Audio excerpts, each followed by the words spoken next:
a seat to the bar and join us for another episode of McAnally's Pubcast, a podcast exploring the fun and fantastical mind of Jim Butcher's The Dresden Files series. Hosts Tansen, Jess, and Maggie bring you another round of literary analysis on this immense, immersive, and colorful environment inhabited by Harry Dresden, the world's only licensed private investigator and professional wizard. Join an active and engaged community of new and die-hard dedicated fans focused on the fabulous themes, theories, characters, context, lore, and more. This is McAnally's Dresden Files Pubcast, brought to you by Free Flow Rambling. Conjure by it at your own risk.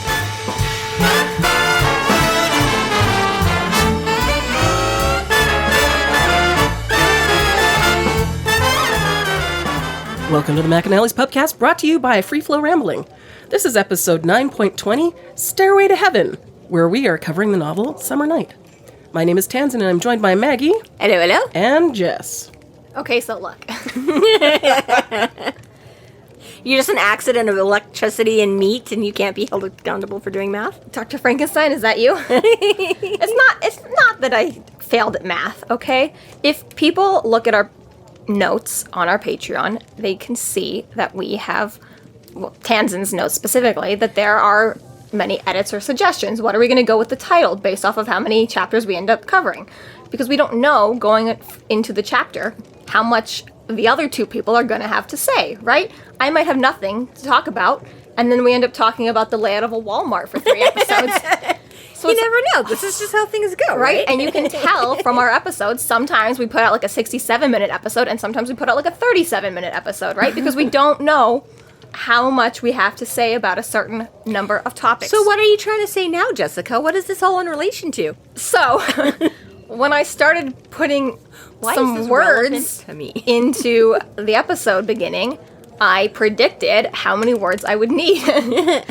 And I predicted roughly 10 too many. So that's not my fault. At all. Mom and Tansen didn't talk enough. I'm sorry. Would you like me to fix that? That's the first time I've ever No, you heard... could just actually ask her to talk slower. Well, But, it's not. but we've tried that for at least a year now, so. It's not that. It's a much bigger ask. Whether or not every chapter is going to get its own episode, or how many times the chapter is going to have to pair up with another chapter. We've gone so far as to put 3 chapters into an episode before when they're low content. Or when they're, what happens in those chapters are so linked together, we just, speed through it all as one. I'll make it one. So, I didn't know. I made an estimate. I was wrong. So we're So joined with that today being said, by Tansen, Maggie, and... Tango, Oscar, Bravo, Echo.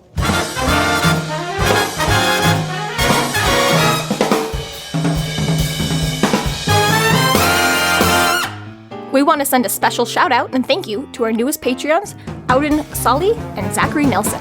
We'd also like to thank Dave G and Samuel for their additional contributions. By supporting us, they now get special Discord patron access to live events, McAnally t-shirt and McAnally stickers, behind-the-scene episode notes, episode outtakes, and of course, our undying love and support. A huge, huge, huge thank you to Auden, Zachary, Dave, and Samuel. If you'd also like to grab us a pitcher, pint, or sampler to get loads of fun perks and exclusive merchandise, check out our Patreon channel today.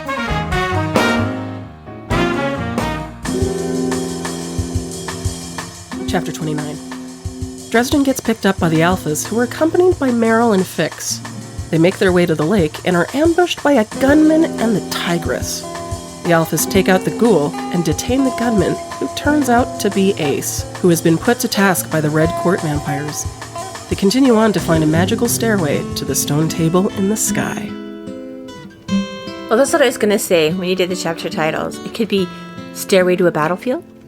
You can just use both of them. Stairway to Heaven, to the Battlefield. Spirit in the sky. Oh. I was just seeing how many musical references we could get in one episode. Well, in that case. This is the musical episode where we all sing the pot. No. Oh, God, I'm so sorry, people. The only one that would be... Well, I know Tansen can sing. Not today. So, fun news. Everybody canceled their Patreon subscription. No. So we left off with the gatekeeper giving him a chip off of the stone table and some ointment to get past the fairy glamour so he doesn't have to make himself go insane. Here's mud in your eye. Literally, yeah. And yeah, he's headed home to get ready because they opened a gateway right to his front door, and he's like, I couldn't help but wonder, what do you wear to a war? Apparently it's all black. Yeah, you just go with basic black, which in all fairness, probably what I would choose. So yeah, some mostly clean black jeans. I think we all feel you there, Harry. We thought these are fine. These will go another day. At least you didn't have to turn them inside out. Right, thank God. I was gonna say, going to war is not the day I'm gonna worry about laundry day. Yeah, right? Probably not. Something like I you're gonna would get a lot worse. Probably on prefer the dirty dirty- pants yeah, to begin with, right? Like, Yeah, not your that's- nice jeans. Like, That's fair. Going to battle, probably going to shit myself. Don't want the good stuff. Well, I was thinking more about the muck and the mud and the blood, but okay, they're that too from inside or outside the pants. Yeah, fair. So he does grab the rest of his gear and he arms himself with a magnum. Yes, his Quintessential big gun. his home defense cannon. Yeah, but decides he doesn't, or is hoping he doesn't need it in a hurry because he doesn't want to get busted for a concealed carry. So he does put it in the bag with his other stuff. He does not carry the gun yet. And okay, so this is kind of like the Walmart. How do you fit a dozen college students plus Meryl, who's somewhat oversized for your average human? She's big and tall, and skinny little Fix into a minivan, and then make room for Harry. This is like a clown car, people. people live in their buses, like, you know? If they But took not out, a dozen of them. if they took out all the seats, then they Yeah. could all squish. This is true. But I didn't say they took out all the seats. And I Well, remember your said- minivan being quite large, and it was still technically a minivan. It was a minivan, but it technically had 7 seats. Right. Because I had 2 captain's chairs instead of like... So if you take out all the chairs out of that, you could just shove a ton of people in there. Totally. True. Like, these are like, you know, like, assume they, like, you know, play bands on the weekend. They need room for their drum kit. Like, If I can get 7, 8 people in a Geo Metro, they can get 12 people into a minivan with no chairs. No problem. and my stepmother, who did not drive that large of a minivan, still a van, but it was much smaller, was able to fit 4 bikes and 4 children just using the floor space once you removed the seats. So, you know. Well, okay, I did not get the sense, and I'm trying to scan now and see. Oh, okay, yeah. Billy pushed open the passenger door, and Georgia moved back to the crowded rear seats. They did not take the seats out. Yes, if they said they had an empty gutted van and everyone was just sitting in it, no problem. Maybe the they're back beanbag seat seats. is just fully in there, but the metal seats are out. There you go. Maybe they actually have buckets and they're using buckets as seats. Because my grandmother, her job is a delivery person, and so she's got the 2 front seats and then the back bench, which is permanently installed, but the whole middle is just always empty space for shit. Yeah, I'm aware, but So? it's not depicted like that. Because we've all seen that in the movies, too. We're all familiar with the big side panel van and 40 people just sitting in an empty cargo van. This is not an empty cargo van. He pulled up in a freaking minivan with I a really dozen... hope that Jim Butcher doesn't actually listen to this podcast. Because He doesn't.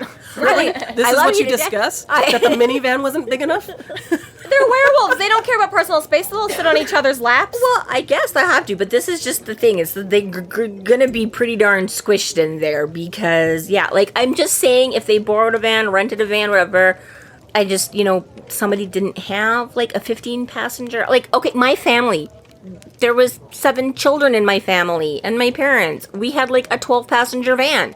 That I would have less. You could squish a couple extra into a 12-passenger van.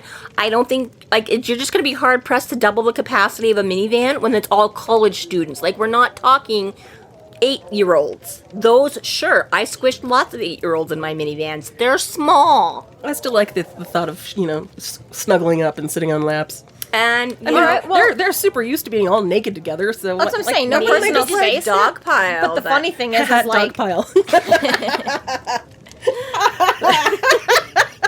the funny thing is though, is that Harry wasn't given the secondary passenger seat, right? Billy's driving, sure. Georgia's clearly in the back. Meryl and Fix are in the back. He is, because that's why Georgia moves to the back. Georgia moves from the Oh, front I seat see. to give I see. 2 of them. Harry, that's his name. Okay. Yeah, so Yeah, what's his name? What? So yeah, it was Who's gonna, that guy we was talking It about? was gonna come out like Jerry or something. I was trying to Yeah, no one wants combine that. like Georgia and Harry together. No, or Barry, Larry. Larry. Nipples. Censor it, please censor it. The Discord people can't handle it if you don't censor it. Christine, that one was for you. So anyways, just saying. So yes, Olive. So Harry's like, what the fuck? I said volunteers only. And Billy's like, yeah, I know. I told him.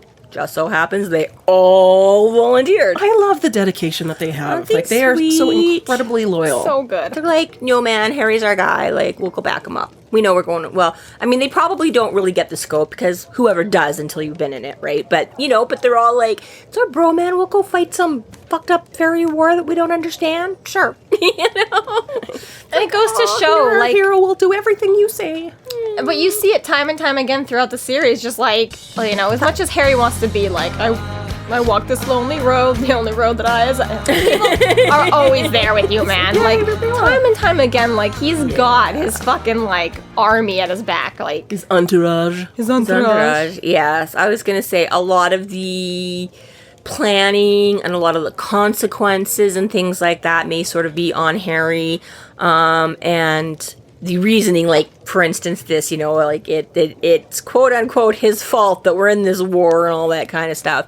Yes, obviously there's good reasons for it, but you're right. When push comes to shove, he's usually got, people like that. In the final culmination, he can call on Murphy. He's got the Alphas. He's got Michael. He's, exactly. Well, I mean, like, so I get Stormfront- sometimes where he feels like he's... Stormfront, he was really all alone for that. He had to go and face Victor Salles by himself. But even then, Morgan even showed up and, like, at the very end there, was like, oh yeah, I saw you kind of, like, fall in a fire and dragged you out so you wouldn't, like, burn to death. You're welcome. You owe me for life. In some ways, I mean, I think he probably still has that imprinted on himself just because of his youth. Well, being abandoned that way. I'm saying, though, he was alone for Stormfront, but even in, Full Moon, he had the Alphas there, too, right? He had Murphy with him. Yeah, Even in the third book, end. Michael was there at the end. There was a Yeah. little bit of, his own, obviously, sad parts when he was alone. But But that's what I mean, right? Is that, he does have, like, some of the issues revolt. Like, again, like, Michael might not be as invested in whatever happened with Susan, because it's, Michael just is because he's Michael. But you know what I mean? Like,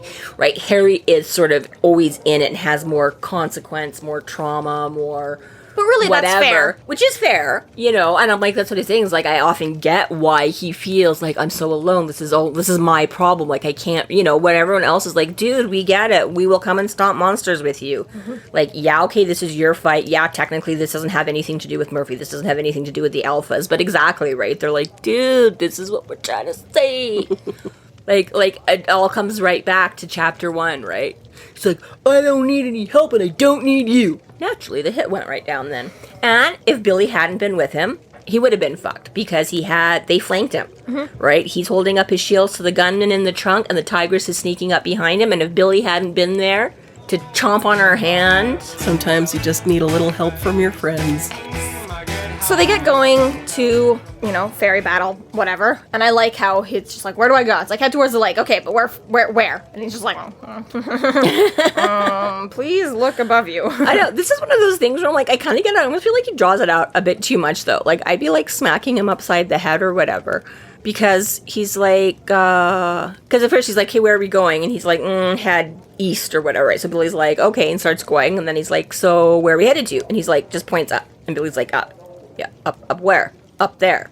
Yeah, okay, fucker, I get it. Where the fuck is up there? I'm like, Billy's like, okay, well, I hope you know some roads. But it's just like the way, it's like he almost goes like for a couple of times. He's like, up where? Where up? How far up? That's where the how are we difference. getting up? And then there, he just keeps being like, up there, up there, up there. That's the difference between your equals and people who idolize you. Because Murphy and Michael would have been like, motherfucker. yeah, right. But Billy and the werewolves are like, ooh, what's up there? What do you mean? How up? How about where? What streets? How do you get up there? But yeah, he would have never been able to pull that off with like Murphy or Michael. They'd have been like, I'm the one driving right now, bitch, so how about you start?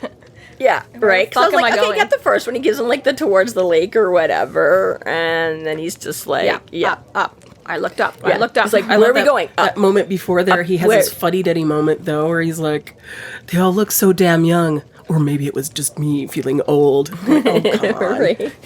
old curmudgeon-y 4 wizard. or 5 years old difference. I know, Like, that's what not a I lot. know. That's what it does. Right. But sometimes those 4 or 5 years make you feel a lot older. When you're looking at, I mean, honestly, I felt that way in like 12th grade, where I ended up in like a 10th grade class, and I was like, I was not this annoying like just 2 years ago. Like, there's no way I was this horrible like 2 years ago. That was like grade 12 to grade 10. Okay, so like like it goes in certain age groupings. It's 30 to 50, not a big deal. You're all, apparently like 21 to 26 is just like, oh my God. I mean, this is like when we talk about going down in Undertown. He's like, I've been working here like 5 or 6 years. And we're like, Harry, you've only been here 5 or 6 years. You found out last week? You found out when Toot said you had to go to Undertown? Oh yeah, sure. You don't know about this, Billy? Jeez, what kind of supernatural guy are you? So yeah, so he does his there, up there, we're there, up there. I'm like, okay. So Who's on left? Who's on left? Wait, that's not it. Who's on second? Who's on first? What's on second? Sports guys. We are sports guys. Let's make a podcast about sports. We'll call it Who's on Left. Who's on left? Fucking Wilson. Sam Wilson. I did a degree in music theater. Awesome. For a good reason. So I do like this exchange, though. Were you going to say it, or are you just... Okay, because, Billy's all like, so what's the score? And he's like, well-intentioned but dangerously insane bad guys are ahead coming down the stretch.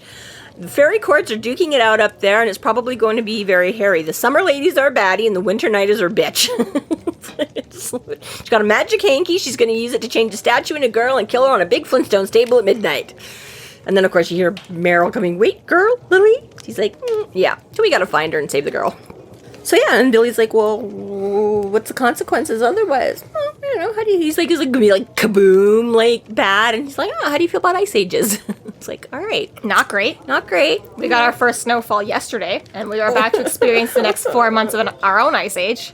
Yes. And already... And I'm miserable. Yeah. That's where I start hibernating. Yeah. Because my car won't make that snow. Should I... I'm done. We were 24 hours into it having not stopped snowing, and I'm done. I really need to get those tires changed on my car. Yeah, it was... What was I gonna... Oh, yeah. People being stupid drivers. Because, again, it's like... It's starting to... Like, it's really good, like, snowball snowman weather. It's that wet, sticky snow. But it That'll means... hurt. You whack somebody with that. Like, Well, it's a little bit slow. Well, if you keep... It sticks together, though. If you pack it into an ice ball, yes. But if you... It's sticky... Whatever. It doesn't matter. No snowballs, people. Just make snowman. more snow nipples. Make love, not war. Make people, not artillery. I can't stress how much the nipples are for you, Christine. It's also kind of creepy because my daughter's wearing a very low-cut shirt as she sits across from me, so there may be more nipples than I want in this episode. Excuse me. I'm trying to. Anyways. There's a bra on, too. The roads are, like, wet, but they're not particularly slippery or icy themselves. And on an 80 road coming out of my little country town, there's a paved road, not a gravel road, and they were still doing, like, 70. I'm like, I'm pretty sure you can handle the 80 on this road that's a little bit wet, but not fucking deadly. Yeah. So already it has begun where people are like, oh my god, there's a snowflake. I'm going to do 50 for the next 6 months. Ugh. Yeah, it's rough out here. It's rough out here. So anyways, yeah. They head to the lake. I do like, I mean, it is. It's very Aslan, Narnia, stone table thing. Like, that's pretty well established. Like, that's just what it is. Exact same concept. Yeah. This is how it's gonna go. Steal the power, transfer it over, keep it, whatever. Yeah. And I like, so Billy at least goes like, fine, especially since Dresden's apparently being our sarcastic ass and won't tell me anything, but they're up there. He's like, can I just ask some questions and figure out what the fuck is going on? But he makes some interesting points here. Like, he has some good questions, right? So he's like, okay, so she's just trying to screw up both of the courts. And he's like, why didn't she just, give the power to Winter? Or why didn't she just screw up Winter so that Summer can win? And Harry's like, she can't. She has no control over Winter's power, but she can move her own power around, which is why she killed her own knight. And I'm like, it does kind of make it interesting, because, of course, this is kind of what you are wondering, right? When this all starts unfolding, you're like, why is she blowing up her own home base? Why is she not attacking the enemy, kind of a thing, right? And it's like, because, yeah, she can't get in there. The enemy is... And again, being that she's the youngest, lowliest of the queens, right? Sure, maybe, like, the queens or something could, but she doesn't have that kind of power to attack into Winter or anything like that, right?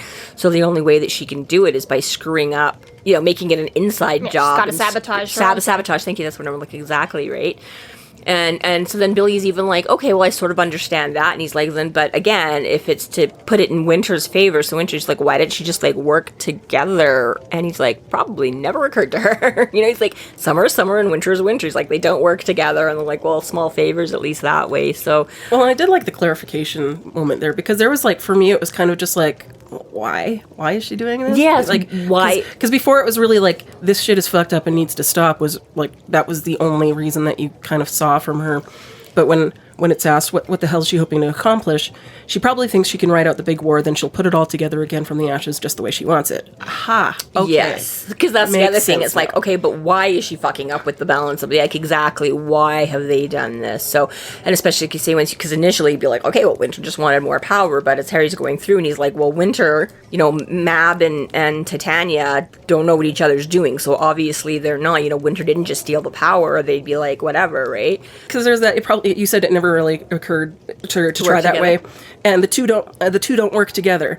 But Aurora's already working with the Winter Knight, so like, they're technically already working together.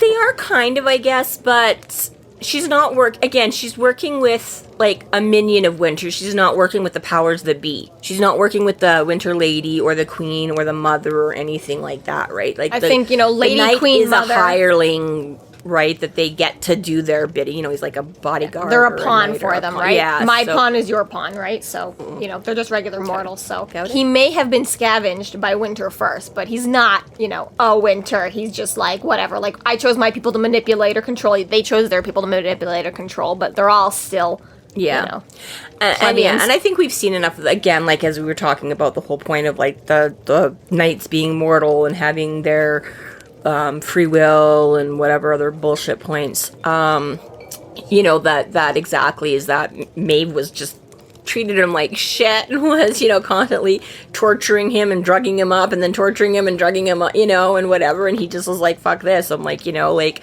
Aurora sold him a better deal, And as known, sold him a better line of bullshit, I guess. And we know for a fact that Lloyd was sort of chosen for his lack of morals individuality, and lack of foresight. Lack of foresight, but just like he's very easily controllable, manipulate. He will just do what you tell him to do, right? So yeah, he's a thug and he's happy to be a thug. Exactly. He's what does Harry call him? Like a vicious heroin addict, a vicious murdering heroin addict or whatever, right? He's like, he's cool with those things, right? He's like, sure, you want me to go kill people? I'll go kill people. Sure, you want to shoot me up with a bunch of drugs? I'm more than right. Winter didn't select him for his loyalty or his brains or his cunning or strategy. Like you said, selected to be a thug, and he's happy to be a thug. So for Aurora, that works out great too, right? If on the one hand, it's great to hire muscle, but if your muscle can be bought by the other team, it's only so good. Yeah, and again, I think like you say, he's not a big player, but it did, it's enough. Like one, yes, it makes it confuses you a little because again, you would, like you say, you don't expect Winter and Summer to work together. So of course, right. So the fact that she was sort of able to seduce him over to work with them at all is probably not something that the Queens or anything like that are expecting or would really foresee or whatever. And really all she had to do was just be the tiniest bit nice to him because Maeve is such a raging psycho. But it does benefit Aurora that it does screw them up a little bit because, as you see, as they're getting into it here in a minute or whatever, and Mab's like, yeah, our knight's not here to help us out, and it's like, yeah, no, he defected, right? So again, just skewers a little bit, right? That if they'd had Lloyd there fighting for their side, it would have made things that much harder for Aurora as well, right? But... Well, because, the knights get their power from their side, too, right? So it is just that much more lacking. I guess maybe, it is just that. They have no connection. Because, even with the changelings here, right? It's like, with Meryl and her little group, they're like, all of their Fae parentage is connected to the Winter Court, right? They are all part of that.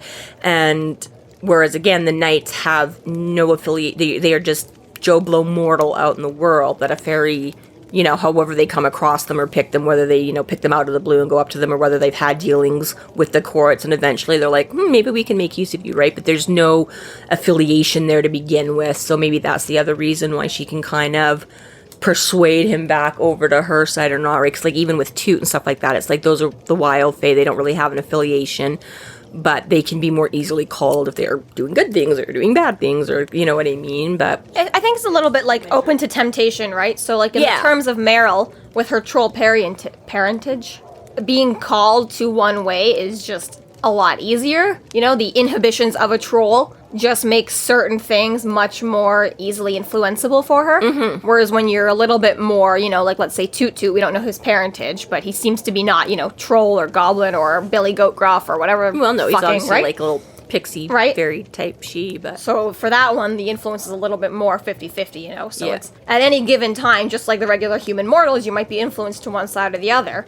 But there are just some things. And yeah, some, but that's what I mean. Is you know, nurture versus nature, where it's like how you are exactly swayed one way or the other. It's again, the knights can choose what side they're on. Like he's got the power from there, but you're not necessarily bound the same way to, you know, like, well, even like in this case, you know, it was like even Aurora can't really defect to Winter. She can screw up her own thing in favor of, but like you say, it's like, you know, it's summer, just not summer, within summer. her. Yeah, she's not within her nature to go across and be like, yo, Mab, let's, you know what I mean? And that's what I mean. It's like, if Meryl and Lily and Ace and Fix, if they all choose to go, like, they can either choose to be mortal and then they give up their she-half and they're just mortal human beings like everybody else, or they can choose to be that she-half, but then they're going to be part of the Winter Court. I don't think they can choose fairy and go to summer. If they choose to be fairy, they're going to be in the Winter Court. So Dresden, they get to their location, and Dresden uses the ointment on the alphas, the changelings in himself, and then he has the alphas change form to protect their identities.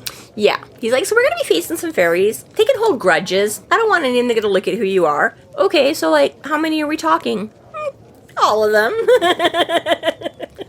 It is, as far as briefings for a war go, you know, it's not, like, for the game plan, you know, it's very much just like, what are we gonna do? And it's like, all right, Cover my ass until I can find this thing. You're my muscle? Yeah. Try not to let me die or yourselves die. Let's go. It's like, cool. I mean, really, pretty much that's any war. That's day-to-day advice. Well, I guess, but... Don't die. Don't die. But, you know, this is, again, it's a little bit more, you know, specifically coming at you. I don't necessarily expect to be attacked by guns and swords on a daily basis. It could happen. But here, yeah, basically, yeah, exactly, that's it. He's just like, I gotta get here to do this thing. So basically, you're making sure nothing can get to me, and hopefully you all don't die in the meantime. Okay. The alphas find something and take off after it almost immediately. Dresden, Meryl, and Fix head towards a nearby gate and find the chain ripped off. Not by a fairy, too much metal. So yeah, they get there, and he's gonna share his little ointment. He's like, okay, I'll put this on you so you all can see past the fairy glamour and stuff like that too, so you're not gonna be too, you know, taken in or confused or whatever.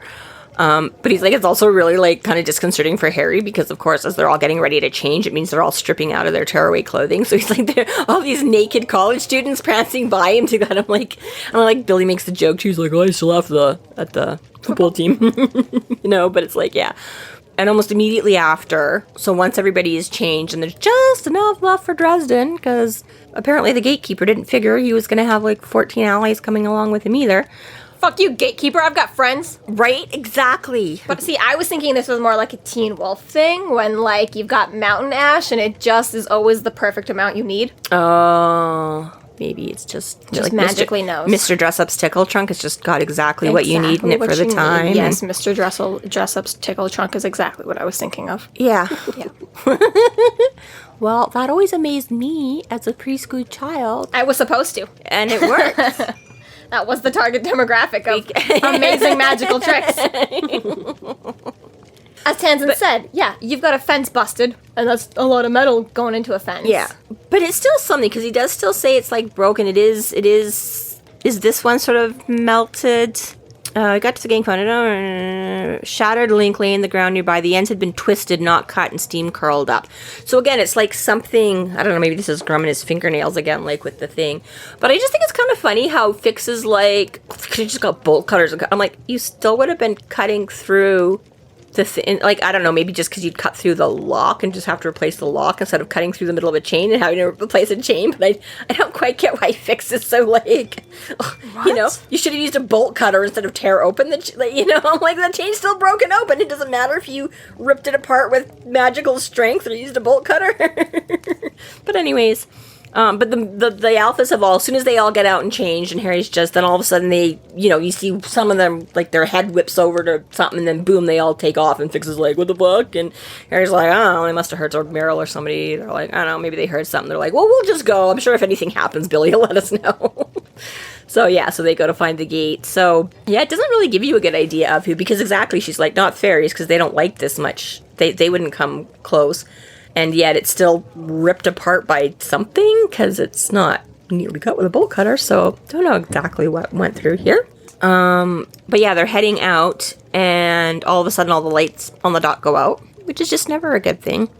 And especially not on a place like a dock. Scary and creepy enough to begin with. So yeah, so all of a sudden they pull out a glow stick and a flash. And okay, I get it, whatever. But this is another thing where I was like, he fumbles for his amulet, which we know is on a chain around his neck.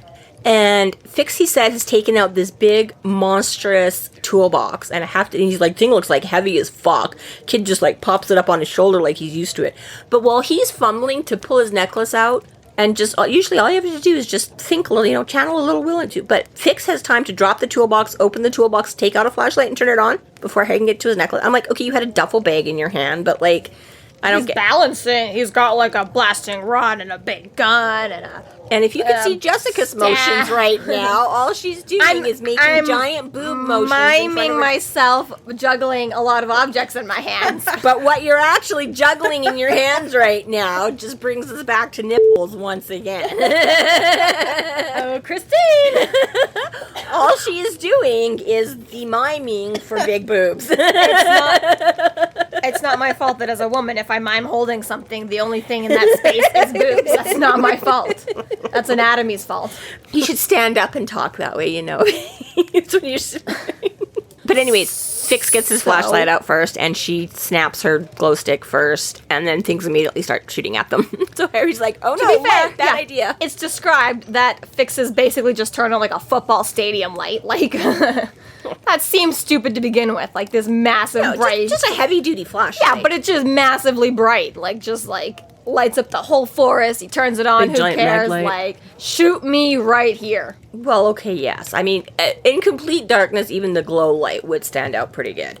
But yes. But okay, have you ever tried climbing around under a car and trying to fix something? Yes. Want a big heavy duty. Yeah, well, it's not that abnormal that he's got a big heavy duty flashlight. It's not like he actually pulled out a floodlight. Maybe he had it in his belt. I used to have a mag holder on when I did security. Which would have made more sense, and I could have seen him whipping that out faster. But no. Yeah, whip it out. It says, I fumbled for my amulet with cold fingers, but Fix and Meryl beat me to it. Fix's toolbox thunk down, and a moment later he stood up with a heavy-duty flashlight. So he literally had to, drop it down off his shoulder, flip it open, and grab it. Harry's tired, okay? He was almost drowned like 2 hours ago. I know. Those things are fine, but just make it slightly more, like, ugh, I was too tired to You're even go ripping for my it all amulet. apart, okay? No, because this is the forum for it. I love these books to death, and I let a lot of this gloss over while I'm reading it, but every once in a while, these are the things that occasionally stick in my brain, and unfortunately, you agreed to give me a voice to air these things. I didn't know what that... choice. I didn't know what that was going to entail. We should have started with a book series with a lot less books. We did the projection. And again, I listened to a them minimum of 5 years, and that was if we did 3 chapters each episode. We made a mistake. 10 years later. Hey man, I said I wanted to do a podcast. Y'all were like, okay, cool. It's not my fault you didn't think about what that would entail and the ramifications thereof. It just didn't occur to Tamsin and I, who have never had a full conversation with you because we just walk away during it, what it meant to be strapped down and forced to hear the end of your thoughts. Rude. And then again in editing. How do I dissect this and make it make sense? Shit. There you go, folks. This is why I so often don't finish a thought. I'm not used to anybody actually letting me. That's why I interrupt myself constantly. Like, God damn it, Jessica's tuned out again. Let me start this again. No. But anyways, yes, they get out lights, and then immediately Meryl takes a shot. So Dresden's like, oh, crap, no lights.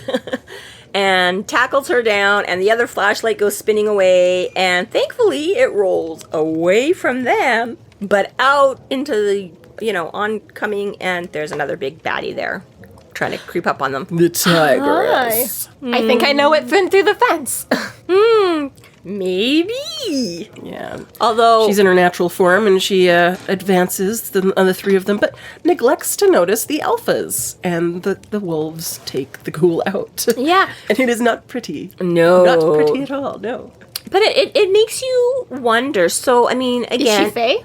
I don't know that they're specifically Fae, unless sort of everything that's not in our reality is. Like, Her again... senses suck? This is what I'm wondering, right? Like, I mean, they can't be that bad, because when we did Ghoul Goblin or whatever, I'm pretty sure, they had a pretty good handle on, like, sniffing things and coming up and detecting things.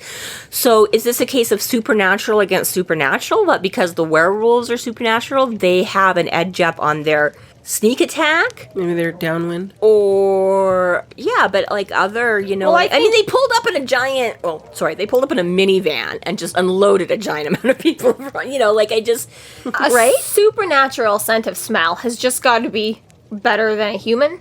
Is that what quantifies supernatural? I think it's got to be better than... Or they smell canine. Or better- and don't care. They're like, oh, it's dog. Maybe why But my point is that, like, based off of other animals, dogs or wolves just smell insanely better. Like, maybe not out of all Have animals. you ever smelled a wolf? But their smelling capabilities Yes. are just insane. they so are higher if we're up going there. if we're going like So I ghoul to frog, okay, well, like a frog sense of smell times like 20 equals a ghoul's supernatural sense versus a dog sense of smell times like 20 equals a werewolf's, like, I don't know. Like, Yeah, I get what you're saying, and maybe that is, but I mean, yeah, like for supernatural, I would say that, their sense of smell should probably be better than just like a regular old wolf sense of smell, but maybe not. Maybe it's only as good as kind of a thing. But yeah, I just did find it kind of interesting that given how, like, since ghouls are a fairly bestial type creature in the way that they're described and everything, you would think that they would have more going on in the hearing and smelling. And I just find it interesting that, yes, she apparently seemed completely unaware of them, despite the fact that obviously they knew, they were waiting and things. So once Dresden showed up, they didn't notice the 12 other people get out with him, kind of a thing, and all run away, not changing. Like, it just, that was obviously whatever. It's good. I'm glad the werewolves got the jump on her. I just, again, find it a little bit interesting that she either discounted all of that or was completely unaware, or again, is it just supernatural against supernatural that they were able to outmaneuver her senses with their super senses or whatever. But yes, point being is she's immediately coming in for the kill, and immediately fucked. But yeah, immediately they do this very quick in and out, like in and then moving away before she can get a retaliation strike at them or whatever, and then they're getting in from the other side, and after a couple of those, they've hamstringed her. She's already down, and then they literally just, like, in pretty short order, they just pile on. Yeah. And, like, again, it's got to tell you, because, basically... Dresden's like, yeah, even I couldn't. He's like, what was left was not recognizable, and I had to turn around before I puked all over the, So you're like, ew, that's a mess. They didn't just take down this thing. They, left a pile of ground beef on the ground. Yum. And, Yum. Yeah. And you gotta wonder, like, they're kind of nasty creatures. Do they, you know what I mean? Would that even be a good meal? Or is that like, no, let me just kill you and leave you because you're like stinking, rotting? I was going to say, like, rotting meat is how I would take it. Yeah. I was like, I don't think you'd even want to eat that ghoul. So the fact that they, tore it up that much and whatever. Well, dogs eat their own poop, I guess. Well, this is true. Sometimes they do. They were hired to do a job. They did it. Well, they were volunteered to do a job. Well, yeah. Luckily, with a dozen wolves, your other 6 can be off doing shit too, like the gunmen. So and it's funny, so another cute experience, right? So one of the wolves picks up the flashlight and starts walking away. Want me to follow you? Wolfie nod, and he's like, okay, if Timmy's down the well, I'm going home. He's like, dog's just like, fucking shut up, Dresden. Hate this guy. I know, right? But it's like, you love it, like you basically get like a werewolf eye roll kind of a thing. He's like, yes, follow me, woof woof, come on. And who do we have stuck down the well? But Ace. And he really is a weasel. Total weasel. Yeah. And this is like fully like last piece of the puzzle. As per usual, you know, you've always got 3 or 4 different things going on, but it's like, what was this last little minute here? Because we wondered at Walmart too, right? It's like, we've got this plant monster, and you've got these guys, and they're in and they're out, and the Tigress defected right away after, like, Murphy was getting it, like... Yeah, she ran off. I know, which is dumb, because, like, when they're leaving that too, when she's, like, giving him the gun or whatever, and she's like, well, somebody's out there shooting, so they're, like, obviously human. And I'm like, obviously, though? I'm like, I'm pretty sure, like vampires and I'm like, I guess maybe it's more likely, but just because they're not slinging a spell and shooting a gun doesn't mean she's like, obviously they're mortal, so take a gun and shoot back, you know? And I was just like... To be fair, Harry says the same thing. He's like, no one ever expects the wizard to shoot you or punch you in the face. Like, yeah, I guess, right? It doesn't occur to Aurora to work with Mab. It doesn't occur to a vampire to pick up a gun. Like, I suppose not. So anyway, yes, we figure out that this was... Yeah, so he kind of left Meryl and Fix where they first, you know, shots started going off because he followed the wolf a little ways over to where they had... They're tending to Meryl, who's been shot, fortunately only grazed. Yes, thankfully not too big, but they obviously, you know, considering she's not that bad, they don't just wait around for them to come back. They sort of go off and follow too, so they come up. And again, you just get this sort of moment of, like, innocence or whatever. She's like, Ace? You shot Meryl? He's like, well, I didn't mean to, you know, but it was just like, you know, it's just like the way he comes up and he's like, you're the one, like, you shot Meryl, like, we're all friends, why? Like, Fix is just like, why? Crushed. Like, yeah. Right? And then he's like, I didn't mean to. And then Meryl's like, oh, yeah, you just meant to shoot Dresden, the only other person that's ever tried to help us for anything. Like, and she's like, and this is where I think you see again, you know, that where Meryl is sort of the little matriarch of the group or whatever, like, when she's commenting before about kind of having to take care of everybody. And, you know, like, sometimes I think it'd just be easier to choose, but, you know, I gotta look out for, like, Fix and Lily and Ace, you know. And this is it too, right? Where she's like, you just like all you ever think about is yourself, you know, like nobody else has ever tried to pitch in and help us. And, you know, shit's going down. And, you know, instead of being worried and like actually trying to find Lily like we thought you were doing, you've been running around trying to take out Dresden and cause more problems. And, you know, and so we do find out that it is tech, because, you know, when they were first theorizing about it, when he's talking to Murphy and stuff, and Murphy's like, well, it makes most sense for it to be the vampires. And he's like, okay, yeah, that kind of does. But again, it seems like weird timing because they just Pearl Harbored all these wizards in Russia. And when he's thinking over it afterwards, and he's like, again, it seems kind of crazy coincidence that the ghoul was there. But I'm like, I guess she could have been on one contract and just taken another one that just happened to also be me. But that seems... So you find it's a little bit of a crossover between the two, right? So... Ace actually tried because he was sick of because it doesn't sound like this happened within like the last day. He says he went to make a deal with the vampires because he was trying to get protection from Maeve. But isn't that the whole point? You guys were all hanging out with Ronald Rule in the summer court to begin with? Is because he was the only one that sort of stuck up for you guys, and that was like when like Maeve told Lloyd to back off and stuff like that, because he used to try to terrorize Lily and stuff like that until Rule stepped in and was like, no, back off or you deal with me. And then Maeve was like, fine, we don't want to mess with the Summer Night. So why did he then still need to go to the vampires? Well, and even unless still, this happened in the last 2 days, that still seems like has Ronald only been dead for 2 days? Yes. Oh, I thought he'd been dead for like a week or something. Not. I don't think it went down hardly before Mab came to hire him or whatever, like within a day or two kind of a thing. Like basically he got killed. How long everybody does it take to get a funeral arranged? This is the thing, like it can happen next day and it can happen in like 3 weeks depending on what people can do. It's usually within the first few days. Most people don't hold off a funeral too long. And there was a brief investigation, so that would have held things up at least. Yeah, but it was brief. They basically went in and were like, this is a suicide or an accident. The guy fell down the stairs, right? Like, there wasn't, like, a full police investigation because that was the problem. But it would still delay things. So I assumed we were a weekend, more or less, which is a little bit of time for Ace to just panic and be like, oh shit, without Ronald, we're fucked. I gotta go find thing two. But even still, I mean, even if you've got Ronald protecting you, it can still be an annoyance. Like, oh, we're dependent on this guy. It'd be great if it could just stop, right? And if the vampires are way more than just one guy, if they can promise us, you know. Well, the vampires were probably looking for a lackey. Yeah, I mean, as opposed to him going to... Maybe it was. Well, exactly. The vampires probably came to him, and they were like, hey, buddy, like... No, he says he went to them, because he says he was looking for protection from Maeve and from Slate. So I'm like, okay, maybe it was as soon as Rule got whacked and he realized, oh shit, we don't have anybody else looking out for us. Let me go ask the Red Court vampires to, you know what I mean? It just seemed kind of like he doesn't make it sort of clear that way. He doesn't like once say he was gone. He just said that he'd gone to them. Just trying to get protection, but still. Yeah, so it just seemed a little off. Like, I'm just not quite sure what the timeline was there. But regardless of whatever his timing was, whether it was before or after Rule, that's what he did. He was like, hey, you can stick up for us. And they were like, sure, we'll protect you guys. Go kill Dresden for us. And if you don't, we'll just eat you instead. So he's like, okay, I guess I'll go kill Dresden for you.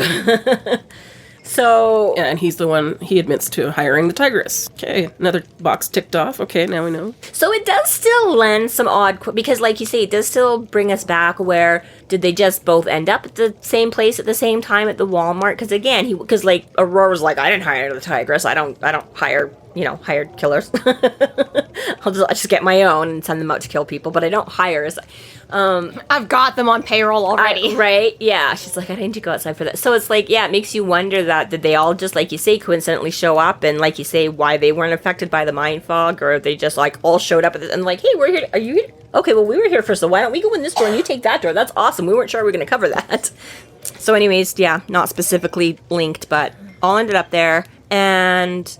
he's like, okay, well, we should at least get away now. And she's like, we can't go. Like, what the fuck? Like, they still got left. He's like, well, then we should at least choose if we, like, declare loyalty. And you just see Meryl just lose it on. I mean, at first, like you say, Judson's threatening. You're like, well, let's just rip off his fingers or his nose. And he's like, whatever, you can do whatever you want to me. I'm not going to tell you anything, which is really funny because as soon as Dresden stepped up and said, tear off his nose, you, like, squealed like a little pig and, like, threw your arms up over your face. And now you're all like, I don't care what you do to me. I'm like, well, you did 5 seconds ago when you thought he was actually going to do it.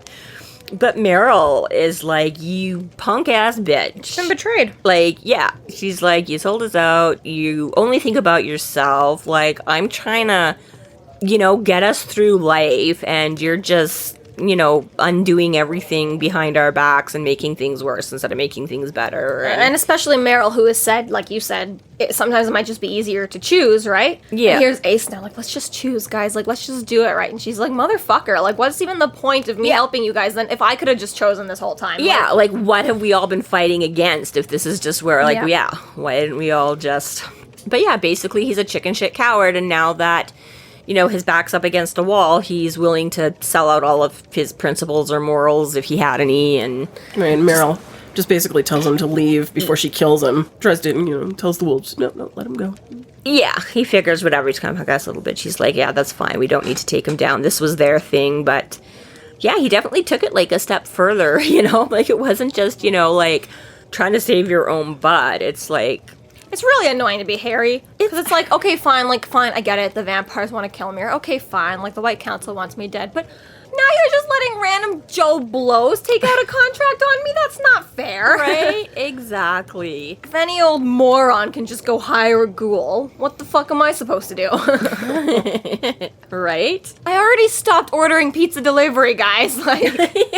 Let me take everything away from me. So yeah, so after she, and that's got the kick in the stomach thing. That's just not cool. And she does it to him like a couple of times. And yet they let him go. But she's like, whatever, they figure that's the thing. They're already on. They killed his ghoul. They busted him. They're like, you're too much of a pansy. Now that Dresden knows who you are, you're like, It's fine. This will never come back to bite anyone in the ass. Yeah. He's like, whatever, your bullying is over, Yeah, Dresden and his small army continue on towards the end of the pier. Harry feels something and uses some of his will to reveal a set of stairs of solid, translucent moonlight. So very cool. Congealed starlight. That would be a pretty one to see in a movie. You could pull that off. Right, if you did it well, that would be an awesome effect. It slowly glimmers up into the sky. Make their way up the steps. They're just, yes, he does the, put the toe out, I don't fall off the cliff, like, okay, let's go. And yeah, he's like, wow, from Fix. And she's like, we go up that. Woof. Like, yep, there's all your peoples. You get a wow, a question, and a woof. While we're young. Let's go. Nipples. This concludes our episode 9.20, Stairway to Heaven. Thank you for listening. You can find us online at freeflowrambling.com and McAnallys.ca. There we have links to our other podcasts, social media, and other fun tidbits. Please subscribe if you like what you're hearing, and please consider supporting us through Patreon to keep the magic alive and to see more content. We are Free Flow Rambling. Conjure by it at your own risk.